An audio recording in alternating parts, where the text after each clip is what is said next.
السلام علیکم۔ ناولکس آفیشیل میں خوش آمدید۔ ناول ہے عین عشق، جو کہ تحریر کیا ہے سیدہ ماہنور نے۔ ایئرپورٹ سے باہر آ کر اس نے لوگوں کا ہجوم دیکھا۔ ہر کوئی اپنے عزیزوں سے مل کر خوش تھا۔ شادمانی ہر ایک کے چہرے سے یوں ٹپک رہی تھی جیسے شہد کی مکھیوں کے چھتے سے شہد ٹپکتا ہے۔ ایک عجیب سی بیزاری کی کیفیت طاری کیے وہ آگے بڑھی۔ 4.5 انچ کی ہیل، کالی جینس، سرخ کرتا کہ جس کے دامن پر کالے دھاگے کا کام کیا گیا تھا، گلے میں اپنے نام کا لاکٹ پہنے، کھلے بالوں کے ساتھ وہ نہایت کروفٹ سے یوں ہجوم سے نکلی کہ جیسے بادلوں کی اوٹ سے چاند نکلتا ہے۔ ارد گرد کھڑے لوگ اسے یوں دیکھ رہے تھے جیسے وہ کوئی انوکھی چیز ہو اور کسی اور ہی دنیا سے آئی ہو۔ اپنی بازو میں بندھی قیمتی گھڑی سے ٹائم دیکھتے ہوئے اس کے چہرے پہ سب ناگواری اتنی واضح تھی کہ ایک لمحے کو ماحول کی تپش میں اضافہ ہو گیا۔ پارکنگ کے قریب انتظار کرتے اس نے نہ جانے کتنی ہی بار ٹائم دیکھا تھا۔ گاڑی کے ٹائر ایک شور کے ساتھ اس کے عین سامنے رکے اور ڈرائیور نے اس کے لیے نہایت عزت سے کار کا پچھلا دروازہ کھول دیا۔ وہ نہایت شان سے کار میں بیٹھی اور کار فراٹے بھرتی وہاں سے ہوا ہو گئی۔ قریب موجود ہر ذی نفس اس خاتون کو رشک کی نظر سے دیکھتا رہ گیا۔ وہ تیزی سے اپنی منزل کی طرف رواں دواں تھی۔ جب ڈرائیور نے آنکھ بچا کر بیک ویو مرر سے دیکھا، وہ تیزی سے اپنے لمبے بال سمیٹ کر انہیں جوڑے کی شکل دے رہی تھی۔ پھر اس نے اپنے دستی بیگ سے ایک کالی چادر نکالی اور خوب اچھی طرح خود پر اوڑھ لی۔ اس پہ بھی وہ مطمئن نہ ہوئی اور ٹشو لے کر آنکھوں میں لگا کاجل صاف کرنے میں مصروف ہو گئی۔ خوب اچھی طرح رگڑ کر صاف کرنے کے بعد اس نے ہونٹوں پر لگی ہلکی سی لپسٹک کو بھی رگڑ ڈالا۔ بازو بھی بندھی گھڑی کو اس نے سختی سے کھولا اور بیگ میں الٹ دیا۔ دوسری کلائی میں بندھی سونے کی نفیس بریسلٹ کو اتارا اور اسی بھی بیگ کی نظر کر دیا۔ جلدی سے کسی مارکیٹ کی طرف چلو، پہلے ہی کافی دیر ہو گئی ہے۔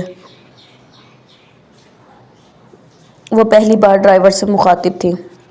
مارکیٹ پہنچ کر اس نے ڈرائیور کو رکنے کا کہا اور خود ایک عام سے اور قدرے چھوٹی دکان میں گھس گئی۔ جلدی ایک کالے سلیپر لی اور اپنے نفیس سینڈل ایک شاپر میں ڈال دیے۔ دکاندار کو 1000 کا نوٹ تھمایا تو اس نے 500 روپے واپس کر دیے۔ وہ بھی دکان سے نکل گئی۔ عجیب عورت ہے استاد، 7000 کا جوتا اتار کر 200 والا چپل پہن لیا۔ دکان کا چھوٹا حیران کھڑا اپنے استاد کو دیکھ رہا تھا۔ اس نے آج پہلی بار کوئی ایسی عورت دیکھی تھی۔ او تو چپ کر، ہر وقت فضول ہی سوچتا رہتا ہے، اسے کوئی مجبوری ہوگی، وہ ڈگ گئی ہوگی سیڑھی سے، اس واسطے اس نے جوتا بدل لیا ہوگا۔ تو جا کے شیدے لسی والے کو بول کے آ، میری گل سن جا، چل نکل شاباش۔ استاد نے اسے چلتا کیا۔ وہ بھاگ کر باہر نکل گیا تو دیکھا کہ وہی کالی چادر میں چھپا وجود ایک نہایت قیمتی گاڑی میں بیٹھ رہا ہے اور پھر گاڑی زن سے اس کے سامنے سے گزر گئی۔ جلدی چلو، بہت کم وقت رہ گیا ہے۔ اور پھر ڈرائیور سے مخاطب تھی۔ گاڑی گاؤں کی حدود میں داخل ہو چکی تھی۔ وہ سنبھل گئی۔ چادر کو ٹھیک کیا، دھڑکتے دل کو قابو میں رکھتے ہوئے گاڑی ایک طرف روکنے کا حکم دیا۔ میں تھوڑی دیر تک واپس آ جاؤں گی، تم یہاں میرا انتظار کرو اور خبردار میرے پیچھے آنے کی ضرورت نہیں۔ ڈرائیور کو دھمکا کر اس نے دروازہ کھولا اور باہر نکلی۔ نہ اس کے ہاتھ میں بیگ تھا، نہ ہی موبائل، نہ کوئی جیولری۔ اس نے تو اپنا چہرہ بھی چھپا لیا تھا کالی چادر میں۔ گاؤں کی کچی گلیوں سے گزرتی وہ اپنی منزل کی طرف بڑھنے لگی۔ اس کا دل ایک الگ ہی لے پر دھڑک رہا تھا۔ اپنی منزل کو سامنے دیکھ کر اس نے اپنی بے ترتیب دھڑکنوں کو سنوارا اور دروازے پہ دستک دی۔ دروازہ کسی ملازم نے کھولا۔ وہ اندر داخل ہوئی اور مطلوبہ کمرے کی جانب چل پڑی۔ بارش کی وجہ سے صحن میں کافی کیچڑ تھا۔ وہ صحن عبور کر کے برآمدے میں پہنچی تو اسے جیسے سکون آنے لگا۔ بڑے کمرے سے آتی وہ آواز اس کے کانوں میں رس گھولنے لگی۔ وہ ہوا کے دوش پر سوار کمرے کی جانب بڑھی۔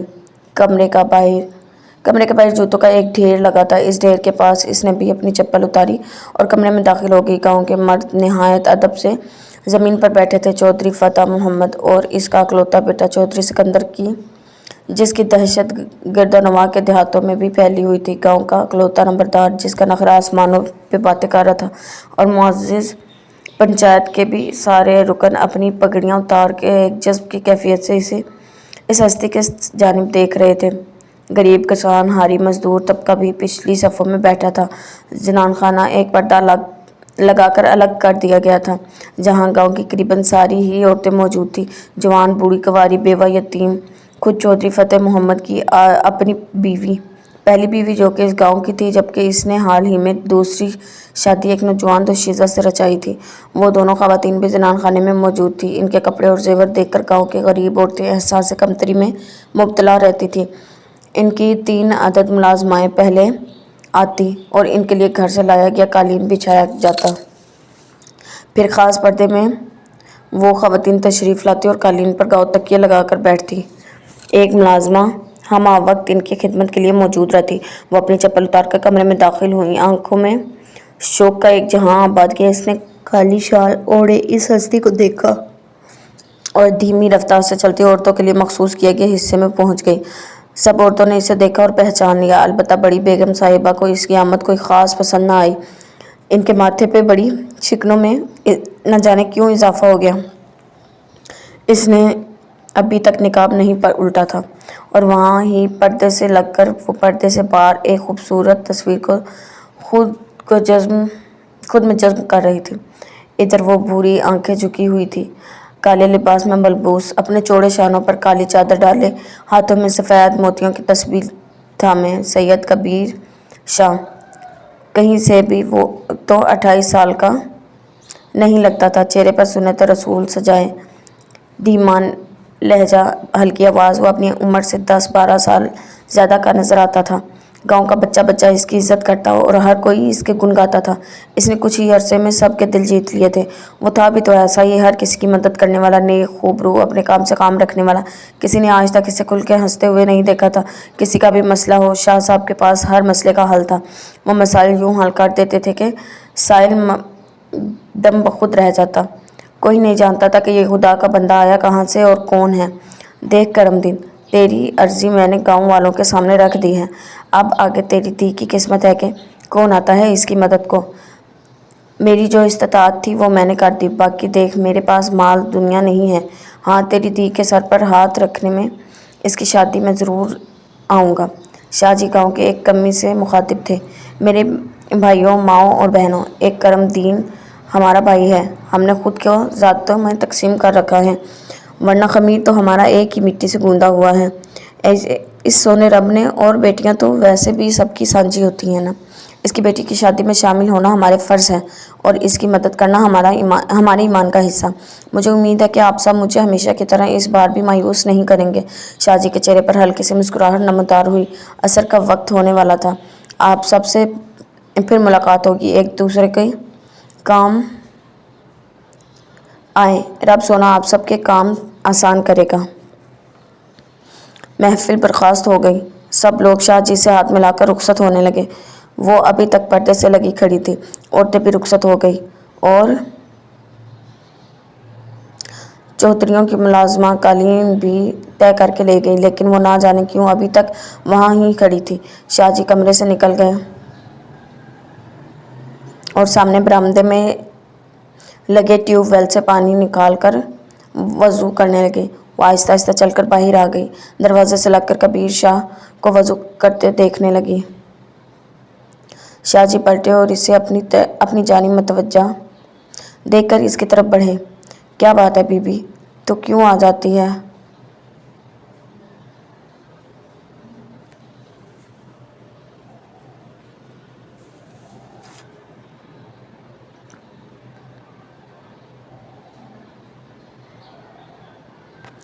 کیا بات ہے بی بی، تو کیوں آ جاتی ہے روز روز؟ تیرا یہاں آنا اور اتنی دیر رکنا ٹھیک نہیں۔ دیکھ میں نے تجھے پہلے بھی سمجھایا ہے کہ میں تجھے کچھ نہیں دے سکتا، کبیر شاہ نے قدرے ترش لہجے میں کہا۔ میں نے تو آپ سے کچھ بھی نہیں مانگا شاہ جی، میں تو یہاں بس آپ کی زیارت کرنے آتی ہوں، اور میں جن انگاروں پہ چل کر آتی ہوں وہ صرف میرا خدا ہی جانتا ہے۔ شاہ جی خدا کے لیے مجھے اس عادت سے محروم مت کرنا، میں بس آپ کو دیکھ کر واپس چلی جاؤں گی۔ بہتی آنکھوں سے التجا کرتی وہ 31 سالہ عورت ایک باقاعدہ ہچکیاں لے رہی تھی۔ کبیر کا دل ڈولنے لگا۔ جا چلی جا یہاں سے، ہماری نماز کا وقت ہو گیا ہے، وہ تلخی سے کہہ کر اس کے پاس سے گزرا اور کمرے میں داخل ہو گیا۔ مزید گفتگو سے بچنے کے لیے اس نے جلدی سے نماز شروع کر دی۔ بے بسی کی تصویر بنی، وہ اپنی جگہ ہل بھی نہ سکی۔ یہ دل بھی کیا چیز ہے، نہ کہ ہمیشہ اس پہ آتا ہے جو اس کی قدر نہیں کرتا۔ چادر کے پلو سے آنکھیں صاف کرتی وہ صحن کو عبور کر کے دروازے پر پہنچ کر اس نے مڑ کر دشمن جاں کو دیکھا۔ وہ نماز میں مشغول تھا۔ ایک پھیکی سی مسکراہٹ اس کے لبوں پر آئی اور غائب بھی ہو گئی۔ گاؤں کی گلیوں سے گزرتی وہ مین روڈ تک آئی تھی جہاں ڈرائیور اسی کا انتظار کر رہا تھا۔ وہ آگے گاڑی میں بیٹھی اور کافی دیر آنسو بہاتی رہی۔ ڈرائیور اس کے اس معمول سے اچھی طرح واقف تھا۔ کوئی سوال کیے بغیر وہ گاڑی چلاتا رہا۔ شہر کے پوش علاقے میں گاڑی داخل ہو چکی تھی۔ اس نے چادر اتاری اور بیگ میں ٹھونس دی۔ ایک ایک کر کے وہ سارے زیور خود پر سجانے لگی۔ بالوں کو سنوارا اور پاؤں صاف کر کے اپنی قیمتی جوتوں کو شرف بخشا۔ ہونٹوں پر ہلکے شیڈ کی لپسٹک لگا کر خود کو آئینے سے دیکھا۔ پھر کاجل نکال کر خوب جما کر کاجل لگایا۔ ایک نظر خود کو دیکھا اور پھر اکتا کر ڈرائیور سے پوچھا، سب ٹھیک ہے نا؟ میں ٹھیک لگ رہی ہوں؟ جی میم صاحب، ہمیشہ کی طرح فریش۔ ڈرائیور نے رٹے رٹائے جملے ادا کیے۔ گاڑی ایک عالیشان بنگلے کے سامنے رکی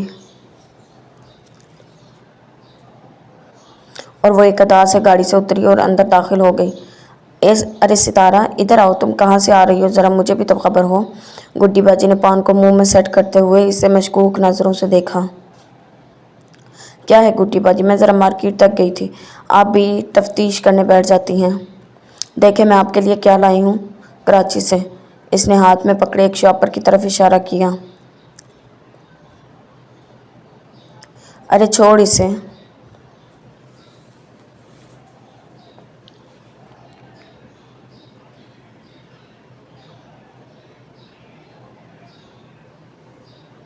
گڈی باجی نے لالچی آنکھوں کو گھمایا۔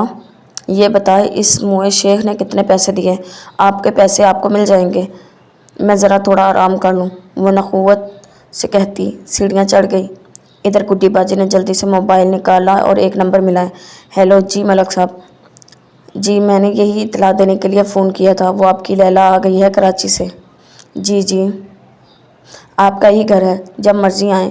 وہ فون پہ کہہ کے لگاتے کسی گاہک سے بات کر رہی تھی۔ نہیں ملک صاحب، باقی سب کو منع کر دیا ہے۔ وہ خواجہ صاحب تو آپ کی قیمت سے 10,000 فالتو دے رہے تھے، لیکن میں نے آپ کو زبان دی ہے نا، اور گڈی اپنی زبان سے کبھی نہیں ہٹتی۔ آپ فکر نہ کریں، وہ پورے 24 گھنٹوں کے لیے آپ کی ہے۔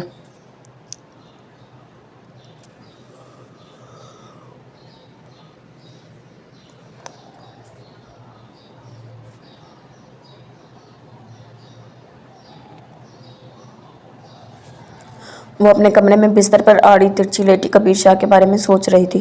پتہ نہیں کہاں سے اچانک آنسو کا ایک ریلا آیا اور اس کی آنکھیں برسنے لگیں۔ وہ اس کے حواسوں پر چھا گیا تھا، یہ جانتے ہوئے بھی کہ وہ زندگی کے کسی حصے میں بھی تعاون بڑھنے کے باوجود اس کا نہیں ہو سکتا۔ وہ اس کے خواب دیکھ رہی تھی۔ دروازے پر دستک ہوئی۔ اس نے آنکھیں صاف کی اور اٹھ کر دروازہ کھول دیا۔ سامنے ہی گڈی باجی اپنے پورے وجود کے ساتھ ہاتھ میں پھلوں کی پلیٹ پکڑے کھڑی تھی۔ ستارہ کے چہرے پر کوفت طاری ہو گئی، جو کہ گڈی نے بھی محسوس کر لی۔ وہ دروازہ کھلا چھوڑ کر واپس کمرے میں آ گئی اور خود کو مصروف ثابت کرنے کے لیے الماری کھول کر کپڑے سیٹ کرنے لگی۔ وہ جانتی تھی کہ گڈی باجی آمد کا اصل مقصد کیا ہے۔ ارے چھوڑو تم، یہ کام تمہارا نہیں ہے، میں شمو سے کہہ کر ٹھیک کروا دوں گی تمہاری الماری۔ گڈی باجی نے تمہید باندھی۔ چھوڑو باجی، تم تو رہنے ہی دو، ایسے بہت سے کام ہیں جو کہ میرے کرنے والے نہیں ہیں، لیکن میں پھر بھی تو کر رہی ہوں نا، بھلے مجبوری سے ہی صحیح۔ اس نے آنکھیں سکیڑی۔ ادھر آ ذرا میرے کول، تجھ سے ایک ضروری گل کرنی ہے میں نے۔ باجی نے اسے پچکارا۔ آپ کی ساری ضروری باتیں پیسے سے شروع ہوتی ہیں اور پیسوں پر ہی ختم ہوتی ہیں۔ بتائیں اب کتنے پیسے چاہیے آپ کو؟ وہ ایویں ہٹ ہونے لگی۔ دیکھ ستارہ، میں تجھے اپنی چھوٹی بہن کی طرح سمجھتی ہوں، پالا ہے میں نے تجھے، تو ہر وقت مجھ سے بدظن ہی رہتی ہے۔ مجھے بہت دکھ ہوتا ہے تیرے اس رویے سے۔ آج تک میں نے تجھ پر کوئی آنچ نہیں آنے دی۔ بچپن سے لے کر آج تک میں نے تیری ہر مشکل آسان کی ہے، تیرا ساتھ دیا، اور اب عمر کے اس حصے میں آ کے میں تیرا سارا سر سفید ہو گیا ہے، میرا سر سفید ہو گیا، اور تو ہی میرا آسرا ہے، تو ہی مجھے ذلیل کرتی ہے۔ جذبات سے لبریز گڈی باجی کی آواز کانپنے لگی۔ ستارہ کو لگا کہ آج کچھ زیادہ ہی ہو گیا ہے۔ اسے شرمندگی محسوس ہوئی۔ اچھا چھوڑے نا باجی، میری طبیعت ٹھیک نہیں ہے۔ کچھ ٹھیک اسی لیے بکواس کر دی۔ آپ بتائیں نا، آپ کیا کہہ رہی تھی؟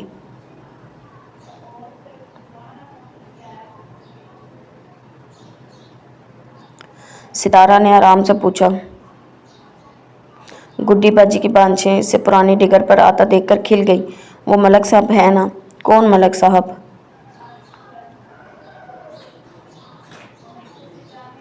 ستارہ نے پوچھا۔ وہی شوگر مل والے، وہ اس بار سینٹ کے الیکشن میں بھی کھڑے ہو رہے ہیں۔ گڈی نے ٹکڑا لگایا۔ کیا ہوا انہیں؟ ستارہ نے محظوظ ہوئے بغیر پوچھا۔ وہ تم سے ذرا ملنا چاہ رہے تھے۔ انہوں نے تمہارے لیے ایک فلیٹ بھی خریدا ہے۔ گڈی کی آنکھیں چمکی۔ کیوں؟ فلیٹ کا کیا کرنا ہے میں نے؟ خیر آپ اسے منع کر دیں، میں نہیں ملنا چاہتی اس سے۔ ستارہ کی آنکھوں میں ملک کی تصویر گھوم گئی۔ 5 فٹ کا سیاہ رنگت باڈی گارڈ کے حصار میں رہنے والا ملک، تصور، بھاری وجود اور سر پہ بال شاید کسی زمانے میں ہوں مگر اب نہیں تھے۔ گڈی باجی کو کرنٹ لگا۔ کیا مطلب نہیں ملنا چاہتی؟ میں نے کہا نا نہیں ملنا تو بس نہیں ملنا۔ مجھے گھن آتی ہے اس سے، اور اب تو خود سے بھی۔ ستارہ نے منت کی۔ دیکھ لڑکی، اس دھندے میں سب چلتا ہے۔ یہاں سب پیسہ پھینک کر تماشا دیکھتے ہیں۔ کتنا عرصہ ہو گیا ہے تجھے؟ اب تک تو نے شرافت کو گلے لگایا ہوا ہے۔ میری جان، ادھر پیسے کو ہی عزت ہے۔ اتار دے یہ شریفوں والا چوغا، اپنی زندگی جی۔ یہی زندگی ہے، ہر چیز ہے تیرے پاس، مال، دولت، شہرت، سب تجھے چاہتے ہیں، تیرے پیچھے دم ہلا ہلا کر پھرتے ہیں۔ اور کیا چاہیے تجھے؟ عزت چاہیے مجھے، عزت۔ وہ پھٹ پڑی اور گڈی باجی سہم کر رہ گئی۔ مجھے شوہر چاہیے، گاہک نہیں۔ مجھے گھر چاہیے، عالیشان مکان نہیں۔ میں 2 وقت کی روٹی گھر پر بیٹھ کر کھانا چاہتی ہوں۔ یوں کسی کے سامنے ناچ کر، کسی کے گلے کا ہار بن کر جو کھانا میں کھاتی ہوں وہ اٹک جاتا ہے میرے حلق میں۔ خدا کے لیے باجی، مجھے بیچنا، میرا اشتہار لگانا بس کر دو۔ مت کرو میری تشہیر۔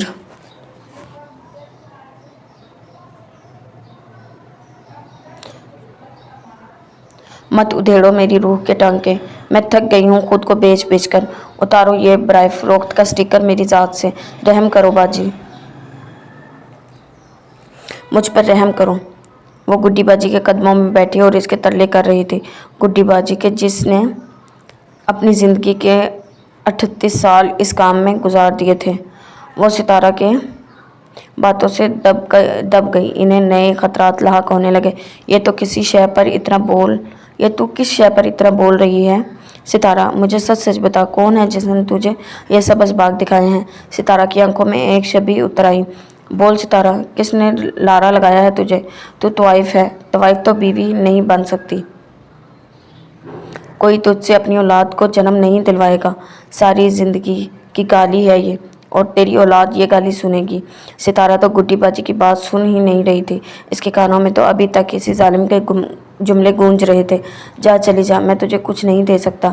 پھر بھی جس نے تجھے لارا لگایا ہے اسے کہہ دے کہ مجھ سے آ کر ملے، میں بھی دیکھوں اتنا جگرا کس مائی کے لال میں ہے۔ دنیا دیکھی ہے میں نے، مردوں کے ساری نبض جانتی ہوں میں۔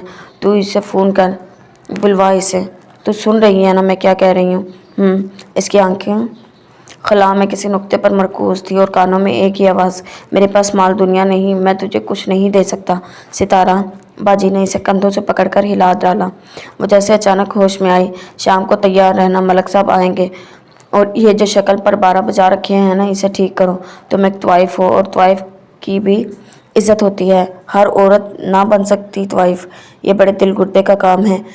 گڈی باجی نے پھلوں والی ٹوکری اٹھائی اور ٹک ٹک کرتی، پاؤں مٹکاتی سیڑھیاں اتر گئی۔ وہ بیڈ سے ٹیک لگائے زمین پر بیٹھی کسی گہری سوچ میں تھی۔ شاید اب کوئی فیصلہ لینے کا وقت آ گیا تھا۔ وہ ایک عزم سے اٹھی، الماری سے سرخ رنگ کی خوبصورت ساڑی نکالی اور باتھ روم میں جا گھسی۔ تیار ہونے میں بھی اس نے اچھا خاصا ٹائم لگایا۔ آج تو وہ گلاب کا کھلا ہوا پھول لگ رہی تھی۔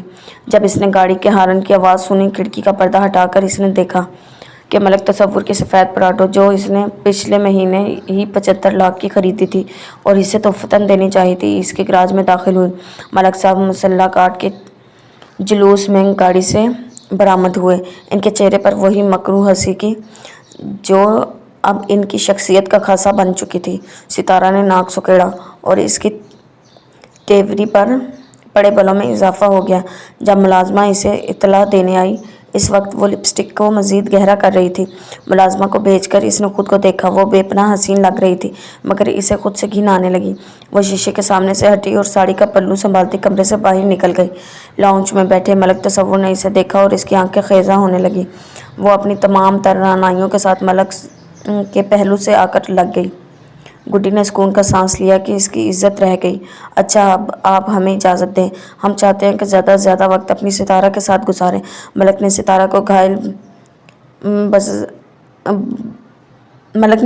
گھائل نظروں سے دیکھا، وہ کلس کر رہ گئی۔ جی جی کیوں نہیں، جیسا آپ چاہیں ملک صاحب، آپ کا حکم سر آنکھوں پر، گڈی باجی نے عاجزانہ جواب دیا۔ وہ ملک تصور اور اس کے گارڈ کے ہمراہ باہر نکلی، پورے پروٹوکول کے ساتھ جیپ میں سوار ہوئی اور ڈرائیور گاڑی اڑا لے گیا۔ گڈی باجی دروازے پر کھڑی دیکھتی رہی۔ جب گاڑی اس کی نظروں سے اوجھل ہو گئی تو وہ واپس اندر آئی اور قریب پڑے بیگ کو کھولا۔ اس میں سے وہ پیسے نکالے جو اسے ابھی ابھی ملک صاحب نواز کر گئے تھے، پورے 5 لاکھ۔ اس نے ایک نئے منصوبے کے تحت فون اٹھایا۔ اب وہ خواجہ سرور کا فون ملا رہی تھی، ساتھ ساتھ پیسوں کو ہاتھ میں پکڑتی ان کے لمس سے محسوس ہو رہی تھی۔ ملک تصور کی صحبت میں گزرتا ایک ایک لمحہ اس کے بدن میں زہر گھولتا رہا، اس کی روح مزید زخمی ہوتی گئی، اس کے نسور سے خون رستا رہا۔ اس سب کے باوجود وہ اسے برابر سوچتی رہی، اگر اس نے اپنی حقیقت شاہ جی کو بتا دی تو کیا وہ اسے قبول کر لیں گے؟ اور اگر وہ اپنی حقیقت نہیں بتاتی، وہ ایک جھوٹ کی بنیاد پر یہ رشتہ کیسے استوار کر سکتی ہے؟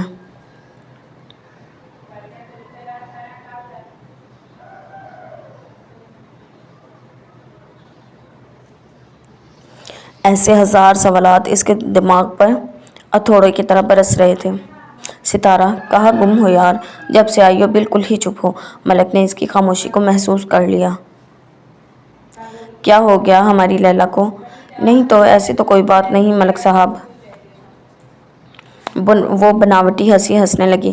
دیکھو میں زمانہ دیکھ چکا ہوں اور تمہیں بہت اچھی طرح جانتا ہوں۔ بتاؤ مجھے، اٹھوا کے لے آؤں اسے یہاں اپنی لیلا کے پاس؟ ستارہ کا دل دھڑکا۔ کون؟ کس کی بات کر رہے ہیں آپ ملک صاحب؟ اس نے آنکھیں چرا لی۔ ارے وہی جس میں ہماری مینا کا دل اٹکا ہے۔ ملک نے سگار پھونکتے ہوئے کہکا لگایا۔ نہیں ایسا نہیں ہے، آپ کو شاید کوئی غلط فہمی ہوئی ہے ملک صاحب، اس نے ٹالا۔ غلط فہمیوں میں رہنے کی میری عمر گزر گئی ہے ستارہ، میں بغیر ثبوت کے کسی بات نہیں کرتا اور بنا دلیل کے بحث کرنا میری عادت نہیں۔ میں نے 24 گھنٹوں کے 5 لاکھ روپے ادا کیے ہیں اور میں اپنا پیسہ یوں ضائع نہیں کر سکتا۔ میں زبردستی کا قائل نہیں ہوں، تبھی میں نے بہتر سمجھا کہ تم سے بات کر لوں۔ اب تم مجھے خود بتاؤ گی یا پھر بلواؤں تمہارے معشوق کو؟ ستارہ کے کانوں کی لوئیں سرخ ہو گئی۔ دیکھیں ملک صاحب، اس میں شاہ جی کی کوئی غلطی نہیں ہے، آپ پلیز اس میں انہیں انوالو نہ کریں۔ تو کیوں جاتی ہو تم وہاں؟ ملک صاحب نے گویا اس کی ایک ایک حرکت سے واقف تھے۔